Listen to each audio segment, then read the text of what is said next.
Hello friends, ఈక్విడియా సమర్పించే market set close కి స్వాగతం. ఇక ఈ రోజు మనకి మార్కెట్ ఒక lacklustre and bullish mode లోనే ట్రేడ్ అయిందని చెప్పుకోవచ్చు. సో ఈ రోజు సెకండ్ డే ఆఫ్ కన్ఫర్మేషన్ గా మనం అంటాం చార్ట్స్ ప్యాటర్న్ ప్రకారం వెళ్ళి చూస్తే కనుక. ఎందుకంటే మనం నేను వీడియోలో అనుకున్నాం 50% ఆఫ్ రిట్రేస్మెంట్ 1200 పాయింట్స్ ఏదైతే ఫాలో అయిందో ప్రాబ్లీ దానిలో 50% పైన నిన్న క్లోజ్ అయిందని ఈ రోజు ఇంకొక కన్ఫర్మేషన్ మనకు రావటం చూస్తున్నాం. ఎందుకంటే ఫస్ట్ సెకండ్ ఆగస్ట్ రోజు అయితే గ్యాప్ క్రియేట్ అయిందో 24,668. సో ఆ గ్యాప్ కూడా ఈరోజు ఫిల్ అవటం చూసాం. సో ఇక్కడ నుంచి ప్రాబ్లీ ఇంకా అప్ ట్రెండ్ ఉండే అనే ఇండికేషన్ మనకి నిఫ్టీ పరంగా మార్కెట్స్ లో రావటం చూస్తున్నాం. బట్ ఏదైనప్పటికీ మళ్ళీ ఒక సెల్లింగ్ వచ్చింది అంటే కనుక మార్కెట్ కొద్దిగా కరెక్ట్ అయ్యే ఛాన్సెస్ ఉంటుంది. ఆ కరెక్షన్ కోసం వెయిట్ చేస్తే రిస్క్ టు రివార్డ్ కొద్దిగా ఫేవరబుల్ గా ఉంది.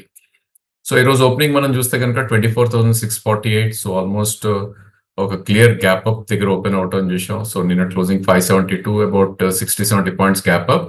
అండ్ గుడ్ థింగ్ ఏంటంటే 24,607 లో రావటం చూసాం. అంటే ఆల్మోస్ట్ 50% ఆఫ్ ద గ్యాప్ కూడా ఫిల్ చేసింది. అండ్ 24,734 వరకు వెళ్ళి అరౌండ్ 24,678 దగ్గర క్లోజ్ అవటం చూసాం. ఆఫ్ కోర్స్ మనకి యావరేజ్ చూసుకుంటే కనుక అరౌండ్ 24,700 దగ్గరే క్లోజ్ అయిందని మనకి నిఫ్టీ పరంగా సూచిస్తుంది. సో మనకి ఈరోజు గుడ్ థింగ్ ఇంకోటి ఏంటి అంటే కనుక నిఫ్టీ బ్యాంక్ ఏదైతే ఉందో కొంచెం అవుట్ పర్ఫార్మెన్స్ చూపించింది. And banking and financial stocks నిఫ్టీలో ఏవైతే ఉన్నాయో అవి కూడా ఒక మంచి పర్ఫార్మెన్స్ ఇవ్వటం చూసాం. సో ఇది short covering one day of A kind, ఎందుకంటే రేపు మనకి bank Nifty weekly options expiry ఉంటుంది కాబట్టి ముందు రోజే అడ్జస్ట్మెంట్ జరిగిందా అనేది మనకి రేపు తెలుస్తుంది. సో ఏదైనప్పటికీ ఈ రోజు క్లోజింగ్ మనకి 24,700 పైన ఉంది కాబట్టి సబ్స్టాన్షియలీ మనకి ఇప్పుడు 24,416 ఏదైతే 20-డే మూవింగ్ యావరేజ్ ఉందో అది ఒక స్ట్రాంగ్ సపోర్ట్ గా ఉంటుంది. సో ఆల్ దీస్ డేస్ మనం buy dips and sell rallies రెండు చెప్తుంది. కాస్త ఇప్పుడు సెల్ ర్యాలీస్ అయితే వెళ్ళిపోయింది. Now I think it's a clear buy dips. So only thing ఏంటంటే ఒక 150 పాయింట్స్ ఆర్ 200 పాయింట్స్ కరెక్ట్ అయితే కనుక ఒక excellent risk to reward or bulls కి ఫేవరబుల్ గా నిఫ్టీ వచ్చే ఛాన్సెస్ ఉంటుంది. సో ఈ నేపథ్యంలో ఇప్పుడే అనుకున్న ఫినాన్షియల్ స్పేస్లలో మనం చూస్తే కనుక మోస్ట్ ఆఫ్ ద స్టాక్స్ ఏవైతే ఉన్నాయో ఎస్పెషల్లీ ఇన్సూరెన్స్ స్పేస్ లో stocks SBI life, HDFC life almost between 5 and 3.5% పెరగటం చేసాం. Those are the biggest gainers అని చెప్పుకోవచ్చు. ఇక గత కొన్ని రోజులుగా అండర్ పర్ఫార్మ్ చేస్తున్న బజాజ్ ట్విన్స్ ఈ రోజు ఒక మంచి అవుట్ పర్ఫార్మెన్స్ ఇవ్వటం చేసాం మనం. అదేవిధంగా శ్రీరామ్ ఫైనాన్స్ కానీ ప్రైవేట్ బ్యాంక్స్ లో ఇండస్ ఇండ్, యాక్సిస్, కోటక్ ఇవన్నీ కూడా ఒక మంచి అవుట్ పర్ఫార్మెన్స్ రావటం చేసాం. So apart from this most of the sectors లో ఎక్సెప్ట్ ఫర్ ఫ్యూ స్టాక్స్ అన్ని సెక్టర్స్ కూడా పాజిటివ్ గానే ఈరోజు ట్రేడ్ అని చెప్పొచ్చు. మేబీ షార్ట్ కవరింగ్ అనుకోవచ్చు banking space or second auto space లో కూడా ఈరోజు మంచి బయింగ్ రావటం చేసాం. మేబీ అది కూడా ఒక షార్ట్ కవరింగ్ అనుకోవాలా లేదంటే వర్స్ట్ అయిపోయిందా అనేది వేచి చూడాలి రానున్న రోజుల్లో. అండ్ అదర్ నేమ్స్ లైక్ ఏవైతే ఆటో కానీ, సిమెంట్ కానీ, లేదంటే కోర్ సెక్టర్ లైక్ ఎల్ఎన్టీ ఇవన్నీ కూడా ఒక మంచి అప్మూవ్ రావటం చూసాం. ఇక ఫార్మా అండ్ ఎఫ్ఎంసీజీ నేమ్స్ లో కూడా కొద్దిగా బయింగ్ రావటం చూసాం. సో ఓన్లీ లూజర్స్ ఇవాళ ఎవరు అంటే కనుక భారతీ ఎయిర్టెల్ 1.5% లూజ్ అవటం చూసాం. ఇక పబ్లిక్ సెక్టర్ ఎంటర్ప్రైజెస్ లో ఓఎన్జీసీ ఒకటి కొద్దిగా వీక్ గా ట్రేడ్ అయింది. ఇక లాస్ట్ కపుల్ ఆఫ్ డేస్ గా ఏదైతే అదానీస్ లో చూస్తున్నాం కొంచెం బేరిష్నెస్ అనేది ఈ రోజు కూడా కొనసాగిందని చెప్పుకోవచ్చు. సో అదానీ ట్విన్స్ రెండు కూడా కొద్దిగా వీక్ గా ట్రేడ్ అయ్యాయి. అండ్ ఎఫ్ఎంసీజీలో 2 స్టాక్స్ ఏవైతే Tata consumer and probably ITC ఉందో అవి కొద్దిగా స్వల్పంగా వీక్ అయ్యాయి. అండ్ మెటల్స్ స్టాక్స్ లో JSW steel and Tata steel కొంచెం వీక్నెస్ ఉంది. It's only 0.07 and nothing great అని చెప్పుకోవచ్చు. ఇక బ్యాంక్ నిఫ్టీ రోజు స్టార్ పర్ఫార్మర్. సో మనం ఇందాకే అనుకున్నాం ఆల్ బ్యాంకింగ్ స్టాక్స్ బాగా చేసాయి కాబట్టి బ్యాంక్ నిఫ్టీ కూడా డెఫినెట్లీ బాగా చేస్తుంది. ఓన్లీ 40 పాయింట్సే గ్యాప్ అప్ ఓపెన్ అయింది. బట్ అక్కడి నుంచి నెవర్ లుక్ బ్యాక్ లాగా ఆల్మోస్ట్ 600 పాయింట్స్ కూడా అప్ మూవ్ వెళ్ళటం చూసాం. ఈరోజు ఓపెనింగ్ చూస్తే కనుక 50,417 దగ్గర ఓపెన్ అయింది. జస్ట్ నిన్నటి క్లోజింగ్ తో చూస్తే 40-50 పాయింట్సే. అండ్ ఇనీషియల్లీనే 50,398 అంటే ఒక 20-30 పాయింట్స్ కరెక్ట్ అయ్యి అక్కడి నుంచి బుల్స్ టోటల్ కంట్రోల్ కి తీసుకున్నారు మార్కెట్స్ ఈ రోజు బ్యాంక్ నిఫ్టీ పరంగా చూస్తే కనుక. ఇన్ఫాక్ట్ ఈ రోజు గుడ్ థింగ్ ఏంటి బ్యాంక్ నిఫ్టీలో అంటే కనుక 51,087 ఏదైతే సెకండ్ ఆగస్ట్ రోజు గ్యాప్ ఉందో ప్రాబ్లీ నిఫ్టీలో ఫిల్ చేసినట్టే ఈ రోజు ఆల్మోస్ట్ ఫిల్ చేసింది. ఎందుకంటే హై 51,025 దాకా వెళ్ళటం చూసాం. ఆఫ్ కోర్స్ క్లోజింగ్ మనం చూస్తే కనుక 50,800 అంటే టాప్ నుంచి ఒక 200 పాయింట్స్ కరెక్ట్ అయ్యి 400 పాయింట్స్ ప్లస్ లో మనకి బ్యాంక్ నిఫ్టీ క్లోజ్ అవటం చేసాం. సో బ్యాంక్ నిఫ్టీ కూడా ఇప్పుడు బయాన్ డిప్స్ కి వచ్చేయటం చేసాం. ఎందుకంటే ఈ రోజు ఆల్మోస్ట్ అబౌట్ 20-డే మూవింగ్ యావరేజ్ ట్రేడ్ అయింది 50,739 ఏదైతే ఉందో అండ్ కీ సపోర్ట్ ఇప్పుడు 50,226 దగ్గర ఉంటుంది. సో ఇంతకుముందు 49,650 కీ సపోర్ట్ ఉంది కాస్త అది ఎగ్జాక్ట్లీ 500 పాయింట్స్ పైకి షిఫ్ట్ అవటం చేసాం. అండ్ ఈవెన్ టార్గెట్స్ కూడా మనం చూస్తే కనుక 51,300 కి అప్ సైడ్ షిఫ్ట్ అయింది. So all in all even bank Nifty కూడా బై ఆన్ డిప్స్ గానే మనం అనుకుంటాం ఇప్పుడు. ఎందుకంటే ఆ గ్యాప్ ఏదైతే ఉందో అది ఫిల్ చేసినాక ప్రాబ్లీ అక్కడి నుంచి ఒక అప్ మూవ్ వచ్చే ఛాన్సెస్ జనరల్లీ ఉంటుంది. ఇక ఈరోజు బ్యాంక్ నిఫ్టీ కాంపోనెంట్స్ లోకి మనం వెళ్ళి చూస్తే కనుక ఆల్మోస్ట్ అన్ని స్టాక్స్ గెయినర్స్ లోనే ఉన్నాయని చెప్పొచ్చు. సో రెడ్ లో ఒక స్టాక్ కూడా లేదని చెప్పొచ్చు. సో ఓన్లీ థింగ్ ఏంటంటే బిగ్గెస్ట్ గెయినర్స్ ఈ రోజు చూస్తే కనుక బ్యాంక్ ఆఫ్ బరోడా ఒక 2.5% పెరిగింది. And Bandhan, IndusInd bank, PNB ఇవన్నీ కూడా అబౌవ్ 2% ఉన్నాయి. ఇక ఐడిఎఫ్సి, కోటాక్, యాక్సిస్ ఇవన్నీ కూడా క్లోజ్ టు అబౌవ్ 1% ఉన్నాయి. అఫ్ కోర్స్ కొంచెం వీక్ బ్యాంక్స్ ఏవైతే ఉన్నాయో స్టేట్ బ్యాంక్ కానీ, ఫెడరల్ బ్యాంక్ కానీ, హెచ్డిఎఫ్సి, ఐసిఐసిఐ ఇవన్నీ కూడా స్వల్పంగా పెరిగాయి. 0.1 నుంచి 0.6 వరకు పెరగటం చూసాం. ఇక ఎఫ్&ఓ స్పేస్ లో ఈరోజు రిజల్ట్ సీజన్స్ వల్ల కొన్ని స్టాక్స్ లో ఒక మంచి అప్ మూవ్ రావటం చూస్తున్నాం. ఇన్ఫాక్ట్ వోల్టాస్ ఈరోజు third day of up move. So probably ఈ రోజు కూడా ఒక మంచి బయింగ్ జరగటం చూసాం. 3 days బ్యాక్ రిజల్ట్స్ ఎప్పుడైతే ఇచ్చిందో అక్కడి నుంచి కంటిన్యూస్ బయింగ్ వస్తుంది ఆ స్టాక్ లో. ఇక బలరాంపూర్ చిన్ని ఈ రోజు ఆల్మోస్ట్ 7.5% అప్ మూవ్ వచ్చింది. సో దానిలో మనకి ఏంటంటే జేఎం రిపోర్ట్ ఏదైతే ఇచ్చారో ప్రాబ్లీ స్టాక్ అబౌట్ 630 దాకా టార్గెట్ ఇవ్వడం జరిగింది. సో ఈ రోజు 50% అప్ మూవ్ ఈ రోజే మనం రావటం చూసాం. ఇక ఇక్కడ కూడా మనకి బ్యాంకింగ్ అండ్ ఫైనాన్షియల్ నేమ్స్ చాలా బాగా పర్ఫామ్ చేసాయనొచ్చు. In fact weak banks like RBL, Manappuram, of course Manappuram weak కాదు, ఆర్బిఎల్ లాంటి స్టాక్స్ కూడా ఈరోజు ఒక మంచి అప్ మూవ్ రావటం చూసాం.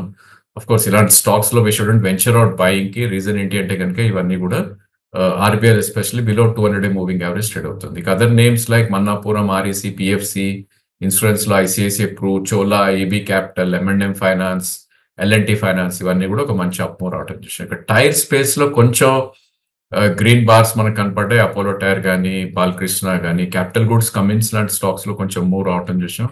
ఇక రియాలిటీలో గోద్రేజ్ ప్రాపర్టీస్ అండ్ డిఎల్ఎఫ్ లాంటి స్టాక్స్ కూడా గ్రీన్ గా ట్రేడ్ అవటం చూసాం. ఇక సన్ టీవీ కష్టాలు ఇంకా కొనసాగుతున్నాయని చెప్పొచ్చు. ఎందుకంటే రిజల్ట్స్ ఇచ్చిన రోజు ఆల్మోస్ట్ స్టాక్ 10% కరెక్ట్ అయింది. మళ్ళీ ఈ రోజు కూడా ఒక రెడ్ బార్ రావటం చూసాం. సో లాస్ట్ 1 week లో మనం చూస్తే కనుక 920 నుంచి 780 దాకా పడతాం చూసాం. సో అది ఈ రోజు కూడా ఆల్మోస్ట్ 3% డౌన్ లో క్లోజ్ అవటం చూసాం. ఇంకా other names like BS software కానీ, మెట్రోపాలిస్ కానీ, అంబుజా సిమెంట్, ఎస్పెషలీ మనకి అదాని స్టాక్స్ లో వీక్నెస్ ఇక్కడ కూడా కనపడింది. అంబుజా అండ్ ఈసీసీ వీక్ గా ట్రేడ్ అయ్యాయి. ఇంకా డిఫెన్స్ స్టాక్స్ లో కొద్దిగా సెల్ ఆఫ్ రావటం చూసాం. హెచ్ఏఎల్ లాంటి స్టాక్స్ అండ్ పీవీఆర్ ఐనాక్స్ లో నిన్న ఒక బిగ్ మూవ్ తర్వాత ఈ రోజు ఒక కరెక్షన్ కి గురవటం చూసాం. అండ్ గేల్, జిఎంఆర్ లాంటి స్టాక్స్ లో కూడా కొంచెం వీక్నెస్ అనేది రావటం చూసాం.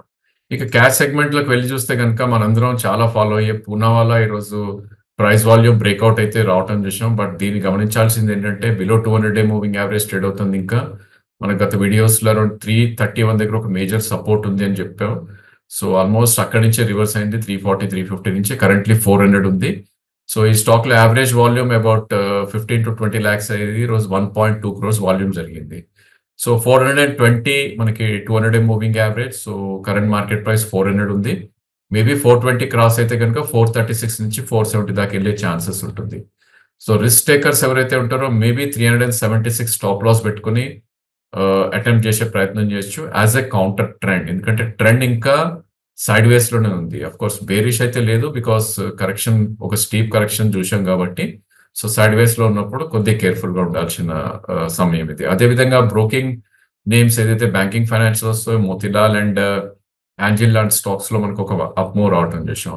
ఇక కేబుల్ ఇండస్ట్రీ మీద ఈరోజు యూబీఎస్ ఒక రిపోర్ట్ ఇవ్వడం జరిగింది. సో ఆ నేపథ్యంలో ఫ్రంట్ లైన్ స్టాక్స్ ఏవైతే ఉన్నాయో ప్రాబ్లీ మనకి కేఈఏ ఇండస్ట్రీస్ ఒక 7% అప్ మూవ్ రావటం చేసాం. అదేవిధంగా ఎఫ్&ఓ స్పేస్ లో పాలీక్యాబ్ ఒక 2% పెరగటం చేసాం.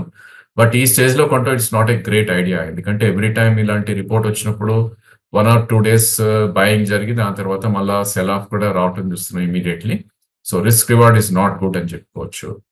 ఇక అదర్ నేమ్స్ లైక్ గ్రావిటా కానీ, కేసీపీ కానీ, ఎస్కేఎంఎక్ కానీ, ఉజ్జీవన్ కానీ, యూనియన్ బ్యాంక్, జిహెచ్సిఎల్ ఇవన్నీ కూడా లోవర్ నుంచి పెరగటం చూస్తారు మనం. ఆఫ్ కోర్స్ నిన్న బ్రేక్అవుట్ చార్ట్స్ లాగైతే ఏ చార్ట్ కనపడలేదు. ఇప్పుడు చెప్పిన నేమ్స్ అన్ని మోస్ట్లీ ఏవైతే బీట్ అండ్ డౌన్ స్టాక్స్ ఉన్నాయో వాటిల్లోనే ఒక మంచి అప్ మూవ్ రావటం చూసాం. అండ్ వీక్ అయిన స్టాక్స్ లోకి మనం వెళ్ళి చూస్తే కనుక గ్రావిటా 10% డౌన్వర్డ్ సర్క్యూట్ దగ్గర ఆల్మోస్ట్ లాక్ అవుట్ అని చూసాం. సో ఈ స్టాక్ మనందరికి తెలిసిందే, నిన్న కూడా ఒక బిగ్ అప్ మూవ్ రావటం చూసాం. ఇది 20% నుంచి 10% చేసినట్టు కనిపిస్తుంది. షిప్పింగ్ కంపెనీస్ లో ఒక బేరిష్నెస్ అనేది కొనసాగిందని చెప్పొచ్చు. సో మస్గాన్ డాక్ కానీ, జిఆర్ఎస్సి కానీ, ఆల్మోస్ట్ క్లోజ్ టు 9% దాకా కూడా కరెక్ట్ అవటం చూసాం. సో డిఫెన్స్ స్పేస్‌లో మనకి ఏం జరుగుతుందంటే గనుక క్లియర్ ప్రాఫిట్ టేకింగ్ రావటం చూస్తున్నాం. సో లాస్ట్ 2 మంత్స్‌లో ఏదైతే ఒక బిగ్ మూవ్ వచ్చిందో ప్రాబబ్లీ అది only because of sectorial fund ఏవైతే కలెక్ట్ చేశాయో దానివల్లే వచ్చిందని దానికి ఇది ఒక నిదర్శనం. సో అందుకే ఎప్పుడు కూడా ఒక బిగ్ మూవ్ వచ్చినప్పుడు we should try to avoid అనేది మనం ఇన్‌ఫాక్ట్ మొన్న ఒక వీడియోలో కూడా చెప్పడం జరిగింది డిఫెన్స్ స్పేస్ ఎలా ఉంటుంది అని. ఆఫ్‌కోర్స్ మళ్ళా ఆదిత్య బిర్లా డిఫెన్స్ ఫండ్ ఏదైతే ఉందో 26కి క్లోజ్ అవుతుంది ఆగస్ట్‌లో. మేబీ వాళ్ళొచ్చి కొంటే గనుక అగైన్ ఈ స్టాక్స్ పెరిగే ఛాన్సెస్ ఉంటుంది. బట్ ఇలాంటి సైడ్ వేస్ ఉన్నప్పుడు కొద్దిగా డౌన్ ట్రెండ్‌లో ఉన్నప్పుడు 1 ఆర్ 2 డేస్ అప్ మూవ్స్ వచ్చినప్పుడు వి షుడెంట్ వెంచర్ ఔట్ అనేది స్టిల్ మా సజెషన్. ఇంకా అదర్ నేమ్స్ లైక్ జ్యోతి సీఎన్సీ గాని, జేకే పేపర్ గాని, కేఎన్ఆర్ కన్‌స్ట్రక్షన్ ఇవన్నీ గూడా కొద్దిగా వీక్‌గా ట్రేడ్ అవుతుంది. సో మార్కెట్స్ ఈ స్టేజ్‌లో ఒక స్టేట్ ఆఫ్ చర్న్‌లో ఉన్నాయని చెప్పుకోవచ్చు. మనీ ఒక సెక్టార్ నుంచి ఒక సెక్టార్‌కి మూవ్ అవుతుందని చెప్పొచ్చు. సో బీటెన్ డౌన్ స్టాక్స్‌లోకి క్లియర్‌లీ ఎక్కడైతే హై వాల్యూ ఉన్న స్టాక్స్ ఆర్ లేకపోతే లాస్ట్ 2 మంత్స్‌లో ఒక మంచి అప్ మూవ్ వచ్చిన స్టాక్స్ నుంచి మనీ మూవ్ అవుతూ కొంచెం బీటెన్ డౌన్ స్టాక్స్‌లోకి రావడం చూస్తున్నాం. ఫర్ ఎగ్జాంపుల్ ఇప్పుడే మనం చూడాలంటే ప్రాబబ్లీ మనం అనుకునేది ఏంటంటే మస్డాగ్ నుంచి ప్రాబబ్లీ పూనావాలాకి. Of course sectors are different. But still probably ఎక్కడైతే కొంచెం వాల్యూ కనిపించి రిస్క్ తక్కువ ఉందో అలాంటి స్టాక్స్‌లోకి మనీ క్లియర్‌గా మూవ్ అవ్వటం మనం చూస్తున్నాం. సో ఇలాంటి టైంలో ఎన్‌బీఎఫ్‌సీస్ ఏవైతే బిట్ అండ్ డౌన్ స్టాక్స్ ఉన్నాయో వాటిల్లో కాంట్రా బెట్ కింద we should try to buy some stock. So దాన్ని స్టాక్ ఐడియా లాగా తీసుకోవడం జరిగింది. సో ఈరోజు మనం ఎల్ఎన్‌టీ ఫైనాన్స్ గురించి విల్ టాక్. సో ఈ స్టాక్ మనం చూస్తే గనుక లాస్ట్ 1.5 మంత్‌లో ప్రాబబ్లీ 194 ఏదైతే జూన్‌లో చూసామో అక్కడి నుంచి కరెక్ట్ అవుతూ 160 దాకా రావటం చూసాం. అండ్ ఇప్పుడే కొద్దిగా రివర్సల్ బార్ అనేది మనకు కనపడింది చార్ట్స్‌లో. మేబీ ఈ స్టాక్ ప్రీవియస్ హై ఏదైతే ఉందో 194 టచ్ చేసే ఛాన్సెస్ ఉంది. కరెంట్‌లీ 160 ఉంది. సో 200 డే మూవింగ్ యావరేజ్ దీన్ని 160 దగ్గర ఉంది. ఇన్‌ఫాక్ట్ మొన్నటి స్వింగ్‌లో కూడా అదే 159.5. సో ఈ స్టాక్‌ని కొద్దిగా అక్యుములేట్ చేసుకోవడానికి వెళ్తే గనుక అప్ టు 160 మనకు stop loss is very nearer 152 దగ్గరే స్టాప్ లాస్ ఉంది. సో దీని ఆల్ టైమ్ హై కూడా మనం చార్ట్స్‌లోకి వెళ్లి చూస్తే గనుక ప్రాబబ్లీ 2017లో ఇది 198.90 దాకా వెళ్ళటం చూసాం. సో మేబీ ఇక్కడ నుంచి ₹30 అప్ సైడ్ ఉంది. ₹10-12 డౌన్ సైడ్ ఉంది కాబట్టి అక్యుములేట్ చేస్తే ఒక మంచి రిస్క్ టు రివార్డ్ అనేది ఉండే ఛాన్సెస్ ఎల్ఎన్‌టీ ఫైనాన్స్‌లో మనకు కనిపిస్తుంది. ఇక మార్కెట్ ఇక్కడ నుంచి కొద్దిగా అప్ మూవ్ ఉండే ఛాన్స్ ఎక్కువ ఉంది కాబట్టి సెల్లింగ్ అనేది we should avoid actually and buy on dips అని సూచిస్తున్నాం మనం. And second thing risk reward కూడా చాలా ఇంపార్టెంట్ ఇక్కడ. ఈ స్టేజ్‌లో మనం కొంటే గనుక 300 points risk and 300 points reward ఉంది. ఇన్ కేస్ నిఫ్టీ ఒక 150-200 పాయింట్స్ పడితే గనుక అక్కడ ఓన్లీ 100-150 పాయింట్స్ రిస్క్ ఉంటుంది అండ్ 450-500 పాయింట్స్ రివార్డ్ వచ్చే ఛాన్స్ ఉంది. So that should be the play for the next couple of days in my suggestion. Thank you for watching the video.